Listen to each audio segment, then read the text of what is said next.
Hi, my name is Ilani Kessler. I'm a field organizer in the Field Mobilization Department. Today I'm going to be talking about restroom access issues for bus operators. This is going over a case study of a 2014 report that I did a part of the Occupational Health Internship Program.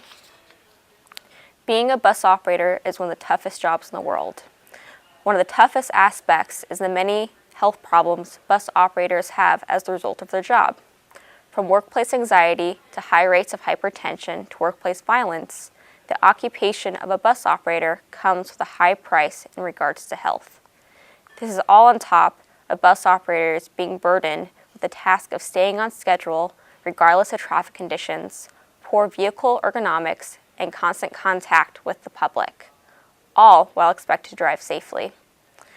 Operators experience higher rates of UTIs, bladder infections, hypertension, kidney problems, cardiovascular disease, and sickness related to absenteeism than the general work population. All of these dimensions create an environment that leads bus operators to one of the most stressed and least healthy work populations in the world. Perhaps one of the lesser known serious health issues that operators are unfortunately all too familiar with, yet one of the more common, is their limited access to restrooms while on the job. Bus operators are often unable to access the restroom breaks at layover points because of tight scheduling and a lack of available sanitary restrooms. Having limited access to restroom breaks can lead to a multitude of health problems for both men and women. Infrequent voiding may lead to high levels of urinary tract infections, bladder infections, and even weakening of the bladder. In fact, having frequent urinary tract infections can develop into more serious bladder infections and result in renal damage. A lack of restroom access may also influence transit worker and passenger safety by increasing accident risk in a manner comparable to alcohol consumption. The extreme urge to void has roughly the same effect on attentional speed as having a 0.05% blood alcohol content. Having OSHA take action at transit agencies and companies is difficult because the language around restroom access and mobile workers is very vague. Whereas OSHA regulations clearly define restroom access for non-mobile workers, the language is less clear for mobile laborers such as bus drivers.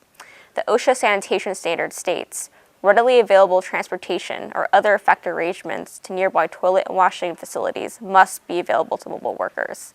However, effective arrangements are not defined. This code has been open to different interpretations by management and workers. In the large urban sprawl of Alameda and Contra Costa counties and the San Francisco Bay Area, bus operators face these stressors and health conditions while employed at AC Transit. With a weekday ridership of over 192,000 people, AC Transit is the third largest transit system in the state of California and the largest bus-only operator, employing more than 1,100 bus operators. According to AC Transit, the transit ridership is largely dependent on buses to get around.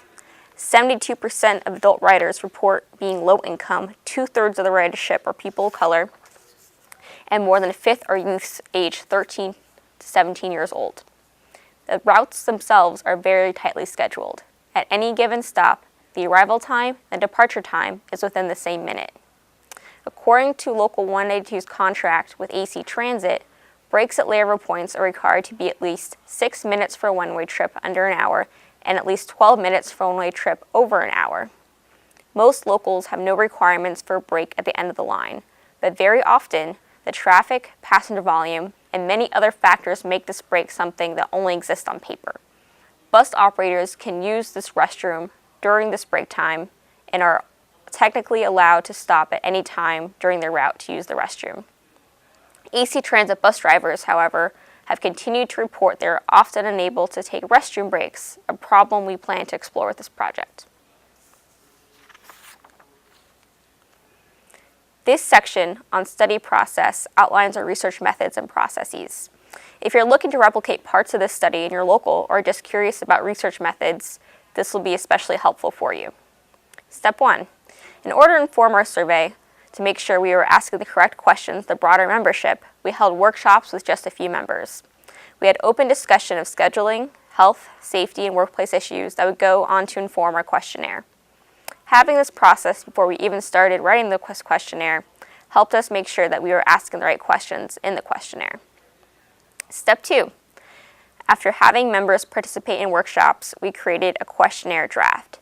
Our survey was long. It was over 40 questions, but those questions enabled us to find the intersections between various workplace issues and individual member demographics. If you end up surveying your members, you'll be surprised about how many people will be willing to take the time to complete it. Step 3. Once we completed a draft of the survey, we went back to the members again in a focus group and had the group take the questionnaire. We asked them to take notes while taking it to provide comments on questions they think we should change. Afterwards, we talked about their concerns. They were able to hone in on what we were missing and what wasn't necessary. The members know their issues better than anyone else, and it's important to harness that in the research process. Step 4. In this project, we were able to collect almost 100 surveys in a couple weeks. Like I mentioned earlier, this is a long survey. I want to impart that any local can replicate the survey process and collection with their members. While having an in-depth survey is good for the collection of quality information on health and work issues that are impacting members, it is also a good tool to get into the garages, sit down and talk with members, and build union power, especially if you're building towards a campaign in the next few months. Step 5. After we collected an appropriate sample size, we took the data we collected and put it into a spreadsheet and analyzed it. Because we asked demographic questions, such as the gender of the questionnaire participant, we're able to find connections in the study we wouldn't have found otherwise. For instance, we found that female operators were 20% more likely to experience frequent urinary tract infections than their male union members. While breaks are built into each operator's schedule at Local 192, buses often ran slow in the urban traffic, and management encouraged a culture of trying to make this schedule no matter what the cost. As mentioned earlier, an especially concerning figure is the 45% of female operators who reported frequent urinary tract infections. As we see later, this is also a problem for male operators as well. If the public restrooms are not available while working, 17% of respondents reported using a cup or a bottle, 16% reported using a tree, and 8% using a plastic bag. I end with our conclusions and recommendations from the case study. By and large, what we have gathered from surveys, talking with operators, schedule tracking, and observing operators on the job is that the schedules are the main culprit of the lack of restroom access. When operators had the time to use the restroom, they were either non-existent at many labor points or were highly unsanitary or unsafe. Beyond fixing the schedules, having operator-only restrooms with proper lighting is an important investment for a transit agency to make. Locals can continue this work by having members keep track of the feasibility of their own schedules by tracking or booking their line. The ATU has continued its partnership with the Occupational Health Internship Program in the summer of 2016, where interns in Washington, D.C. extensively looked at the safety culture at WMATA and other private transit companies.